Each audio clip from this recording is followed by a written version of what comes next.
قل کہہ دیجئے آمنو ایمان لاؤ بھی ساتھ اس کے، اولا تؤمنو یا نہ تم ایمان لاؤ، انداز دھمکی کا ہے۔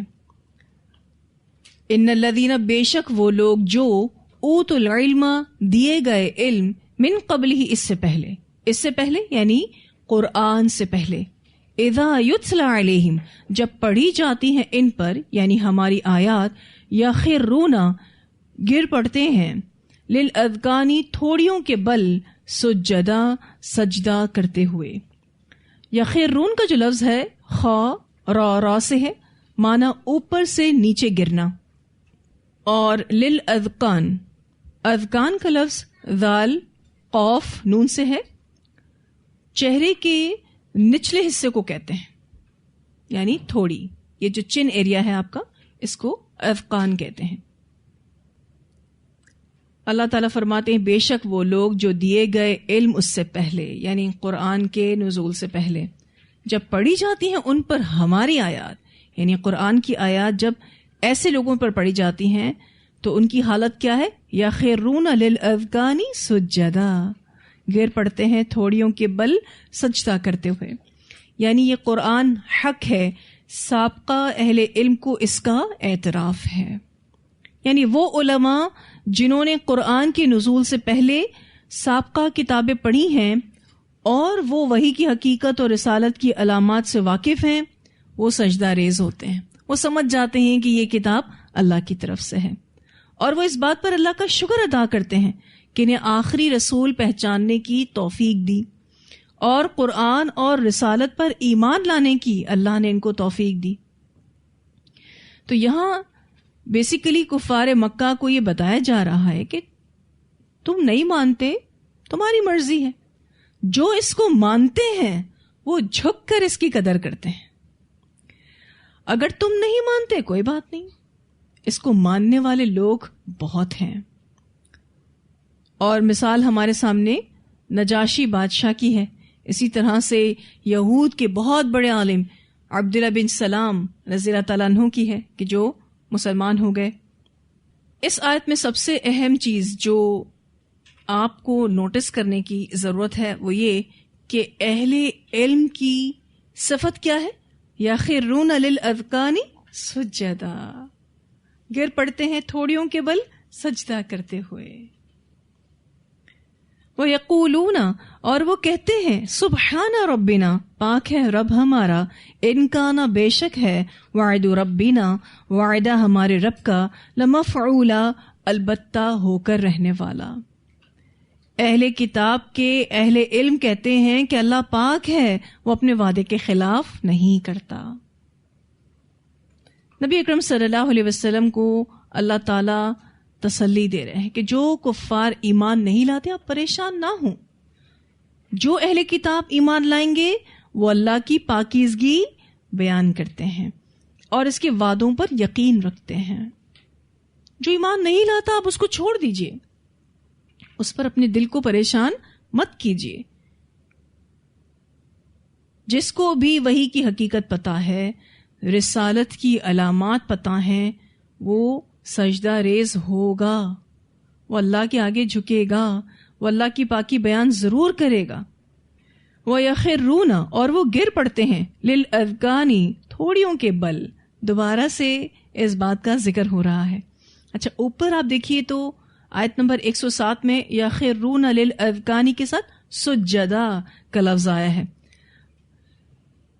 اس میں مفسرین کہتے ہیں کہ یہ جو پہلا انہوں نے سجدہ کیا وہ اللہ کی تعظیم کے لیے تھا، اور یہاں وَيَخِرُّونَ لِلْأَذْقَانِ جو دوبارہ آیا ہے یہ سجدہ شکر ہے۔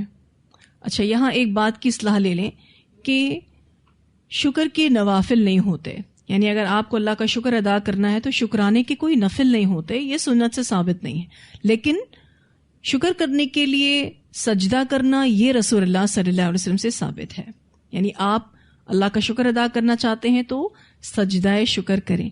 لیکن اگر آپ اللہ کا شکر ادا کرنے کے لیے نوافل کا اہتمام بھی کرتے ہیں، جیسے کہ آپ تہجد پڑھتے ہیں شکرانے کے لیے، تو کیجیے، ٹھیک ہے۔ آپ ویسے ہی کوئی نفل پڑھتے ہیں 2 4 6 8 اللہ کا شکر ادا کرنے کے لیے ضرور کریں، لیکن یہ نہ کہیں کہ میں شکرانے کے نفل پڑھ رہی ہوں.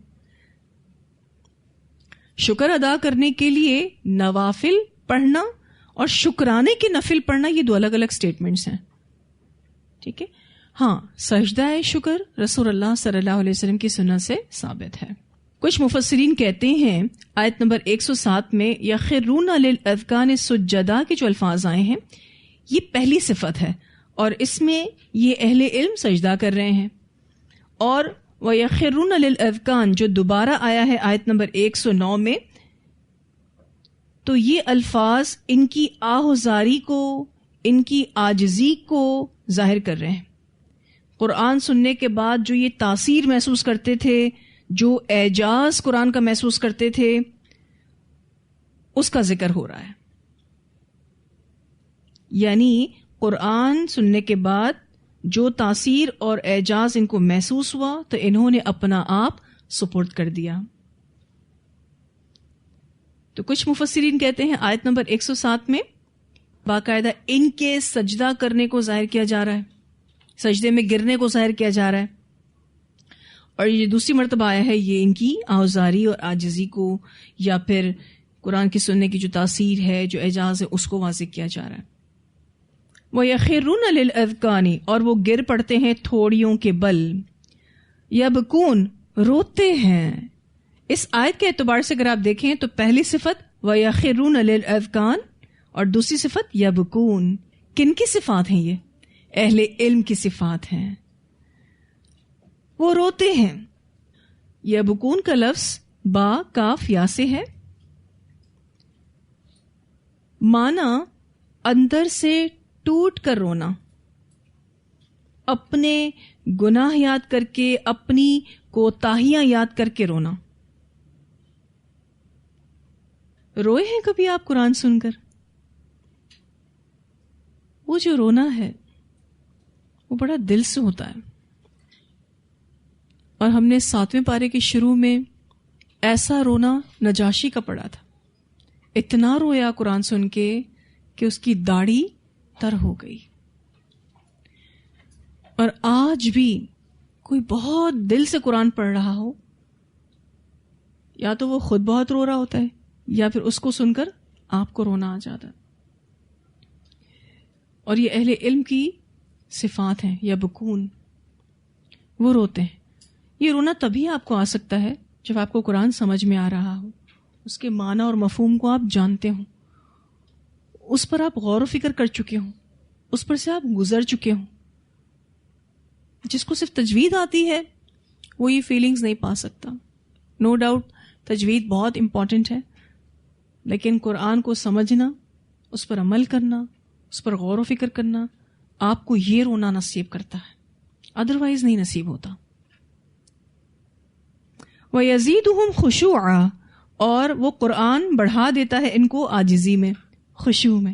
یہ تیسری صفت ہے اہل علم کی، عاجز ہو جاتے ہیں. ویسے بھی آپ دیکھیں کہ جو پھلدار درخت ہوتا ہے وہ جھکا ہوا ہی ہوتا ہے. تو جو بھی قرآن کا علم لیتا جاتا ہے اس کی پرسنالٹی میں عاجزی آنا شروع ہو جاتی ہے، اس کے معاملات میں، اس کی گفتگو میں عاجزی آنا شروع ہو جاتی ہے. وہ ایک ہمبل پرسنالٹی بن جاتا ہے، کیونکہ اس کے دل میں اللہ کا خوف ہوتا ہے، تو وہ عاجز ہو جاتا ہے. اس کو اپنا آپ بہت حقیر محسوس ہوتا ہے. تو خود سے سوال کریں کہ قرآن سن کر کتنا رونا آتا ہے، قرآن سن کر کتنی عاجزی آئی ہے. یہ جو رونے کی بات ابھی ہم نے پڑھی، اس بارے میں ایک روایت آتی ہے.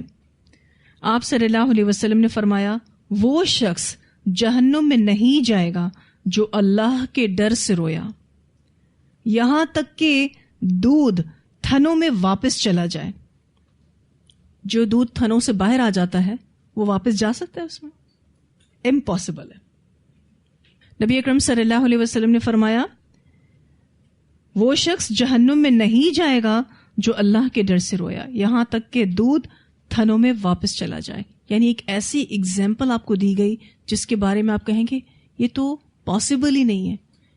کیا بتانا مقصود ہے؟ کہ ایسے شخص کا جہنم میں جانا پاسبل ہی نہیں ہے. پھر فرمایا اور اللہ کے راستے کا غبار اور جہنم کا دھواں اکٹھا نہیں ہوگا. اسے ترمذی نے روایت کیا ہے. یعنی اگر آپ کے کپڑے ڈسٹ والے ہو جاتے ہیں, اللہ کے راستے میں آ رہے تھے, راستے میں مٹی لگ گئی, ابایا ڈسٹ والا ہو گیا, تو بس یہ ڈسٹ جو آپ نے اللہ کے راستے میں اپنے کپڑوں پر لی ہے, اپنے ہاتھوں پر لی ہے, یہ اور جہنم کا دھواں اکٹھا نہیں ہو سکتا. یعنی جو اللہ کے راستے میں میلا ہوا, پسینہ ہوا, اس کو مٹی لگ گئی, تو اللہ تعالیٰ اس کو جہنم میں داخل نہیں کرے گا. آج صبح ہمارا کچھ سٹاف آ رہا تھا اور آپ لوگ بھی آ رہے ہوں گے, تو مٹی کی بارش ہو رہی تھی نا یہ برابر اپارٹمنٹ سے. تو جیسے ہی میں آ رہی تھی تو مجھے شہرا نے بتایا کہ آج یہ ہو رہا ہے, تو میں نے کہا آج تو اس پر حدیث ہے. چلو پھر تو اچھے سے غبار آلود ہوتے ہیں, کیونکہ اگر ہم پر مٹی گرے گی تو پھر ہم انشاءاللہ جہنم میں نہیں جائیں گے انشاءاللہ. تو آپ دیکھیں کتنی موٹیویشن ہے الحمدللہ. ورنہ تو لوگ چڑ جاتے ہیں, کیا طریقہ ہے, اس طرح سے مٹی گر رہی ہے اور ہمارے کپڑے خراب ہو گئے, اور آپ شکایتی ہو جائیں. لیکن اللہ کا کلام, اللہ کی بتائی ہوئی باتیں آپ کو کتنا کمفرٹیبل کر دیتی ہیں. آپ شوق سے وہ چیز کرتے ہیں. جان بوجھ کے تو کوئی مٹی نہیں ڈالتا اپنے اوپر, لیکن اگر کوئی پھینک گیا تو کوئی بات نہیں, یا اگر کہیں سے اڑ رہی ہے تو کوئی بات نہیں. اللہ کے راستے میں یہ نا الحمدللہ. تو اللہ سے ڈر کر رونا, یہ تو نصیب والوں کو نصیب ہوتا ہے. اور آپ دیکھیے کہ اللہ کا ڈر آپ کو جب رلاتا ہے نا, تو آپ کا دل دھل جاتا ہے, آپ کا دماغ دھل جاتا ہے, آپ کی آنکھیں دھل جاتی ہیں, یعنی آپ ایموشنلی اسٹرانگ ہو جاتے ہیں. ورنہ دنیاوی کسی تکلیف میں اگر آپ روئیں تو آپ رو رو کے کمزور اپنے آپ کو محسوس کرتے ہیں. لیکن جب آپ اللہ سے ڈرتے ہوئے روتے ہیں تو آپ ایک اسٹرانگ فیلنگس کے ساتھ اٹھتے ہیں الحمدللہ. آپ کو ایسا لگتا ہے آپ کا دل, دماغ, آپ کی روح سب دھل گئی. اللہ نے سب کچھ دھو ڈالا. کیونکہ گناہ دھلتے ہیں نا, جب ہم اللہ سے ڈر کر روتے ہیں نا تو گناہ دھلتے ہیں. اور گناہ ایک داغ کی طرح ہے جو ہمارے دلوں پر اور ہماری روحوں پر چپکے ہوئے ہیں.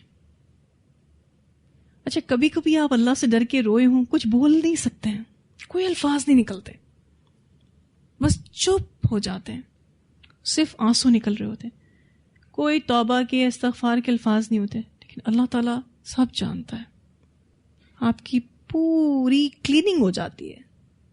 رویا کریں, کچھ لمحات اپنے لیے ایسے ضرور مخصوص کریں کہ جس میں آپ ہوں اور اللہ تعالیٰ ہوں.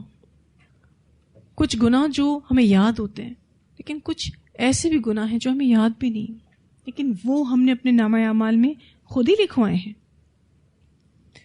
تو اس طرح سے اللہ تعالیٰ سے دعا کرنا, اللہ تعالیٰ جو یاد ہے اس کو بھی معاف کرتے ہیں, جو گناہ یاد نہیں اس کو بھی معاف کرتے ہیں.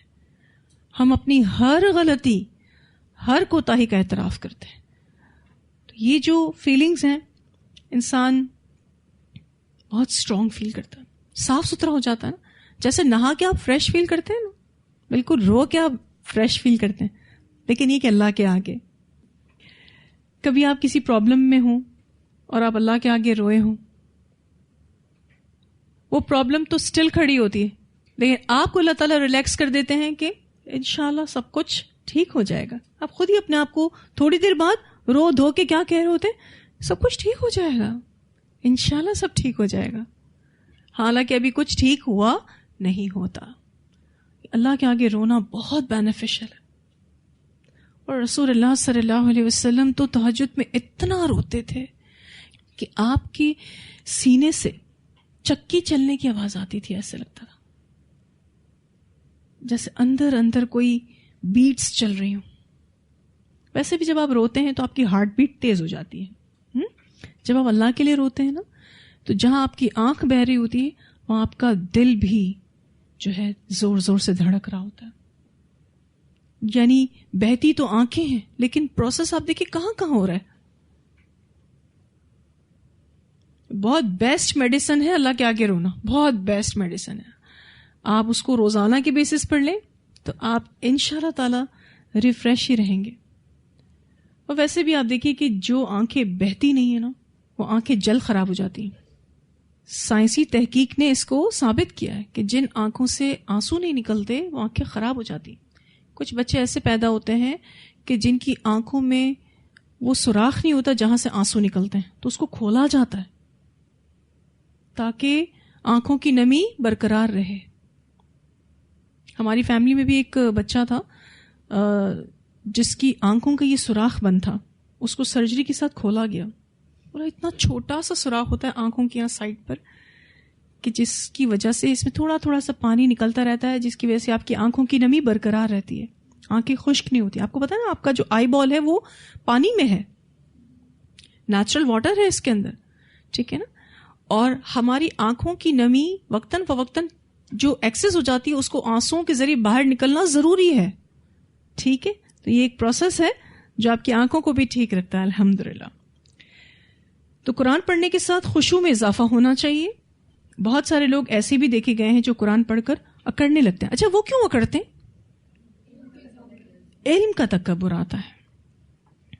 حالانکہ قرآن تو ایک روشنی ہے, یہ تو ایسی روشنی ہے کہ اس میں انسان اپنی غلطیاں دیکھے اور اصلاح کرے, ٹھیک ہے نا. تو یہ قرآن کی روشنی ہم سب کو مل رہی ہے نا, ہم سب نے کیا کوشش کرنی ہے کہ ہم اپنی غلطیاں دیکھیں گے اور اپنی اصلاح کریں گے انشاءاللہ تعالی, ٹھیک ہے جی.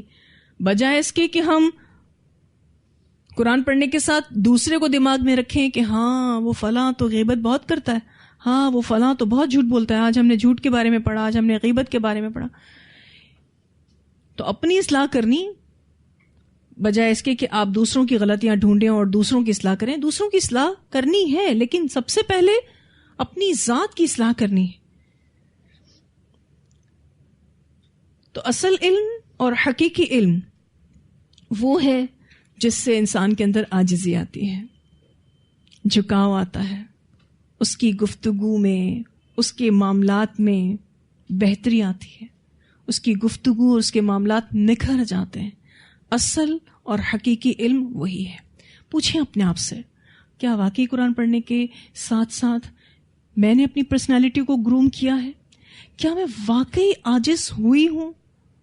کیا مجھے واقعی اللہ سے ڈر لگتا ہے؟ سوچیں اپنے آپ سے, پوچھیں اپنے آپ سے, ہم سب. کیونکہ دیکھیں قرآن کی یہ آیات اہل علم کی صفات بتا رہی ہیں اور ہم سب الحمدللہ علم حاصل کر رہے ہیں. کیا واقعی ہمارے اندر یہ چینجز آ رہی ہیں؟ آپ نے اس اعتبار سے تو اپنا جائزہ لیا کہ قرآن پڑھنے کے ساتھ آپ کے اندر کیا تبدیلیاں آ رہی ہیں, ٹھیک ہے. اب اس اعتبار سے بھی جائزہ لیں کہ کیا یہ پرٹیکولر صفات ہمارے اندر پیدا ہو رہی ہیں یا نہیں. آپ نے کبھی حرم کے قاری کو سنا ہو رمضان میں تراویح میں کتنی آیتوں پر روتے ہیں اور ہچکیاں بن جاتی ہیں. تو اللہ کے کلام میں ایسی کیا بات ہے؟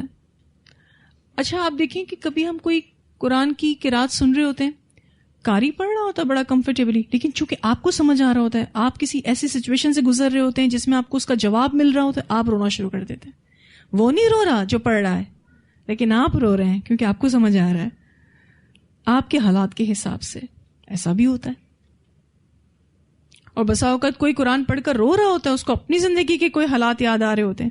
میں مشاری راشد کی تلاوت سن رہی تھی, نوح علیہ السلام کے بارے میں وہ پڑھ رہے تھے, جس میں یہ تھا کہ ان کا بیٹا ان کی آنکھوں کے سامنے غرق ہو گیا, اور وہ کہہ رہے ہیں بیٹا سوار ہو جا کشتی میں, لیکن وہ نہیں ہو رہا تھا. تو وہ چونکہ خود بھی باپ ہیں اور وہ یہ آیات پڑھ رہے تھے تو رو رہے تھے, ہچکیوں سے رو رہے تھے. ہو سکتا ہے کہ کوئی اور سن رہا ہو جس کو سمجھ نہ آ رہا ہو, وہ یہی سوچتا رہ جائے کہ پتہ نہیں کیوں رو رہے, جانے کون سی ایسی بات ہو رہی ہے اس میں. تو قرآن کے ساتھ اپنا جو تعلق ہے ہم نے بہت اسپرچول رکھنا ہے, ہمارا کنیکشن بہت مضبوط ہونا چاہیے. قرآن سنے اور اندر جانا چاہیے, تو یہ فیلنگز آتی ہیں. اور عاجزی لازمی صفت ہے اہل علم کی. علم اندر جا رہا ہے اور واقعی آپ نے حقیقی علم حاصل کیا ہے, اس کو اچھے سے ایبزارب کیا ہے, آپ ہمبل ہوں گے. آپ بہت ساری چیزوں میں کمپرومائز کر جائیں گے, بہت ساری چیزوں میں گیو اپ کر جائیں گے. کوئی بات نہیں, سامنے والا جیتنا چاہتا ہے جیتنے دو, میں چھوٹا میں ہار گیا, کوئی بات نہیں, کچھ نہیں بولیں گے, برداشت کر جائیں گے. یہ الحمدللہ اہل علم کی صفات ہے.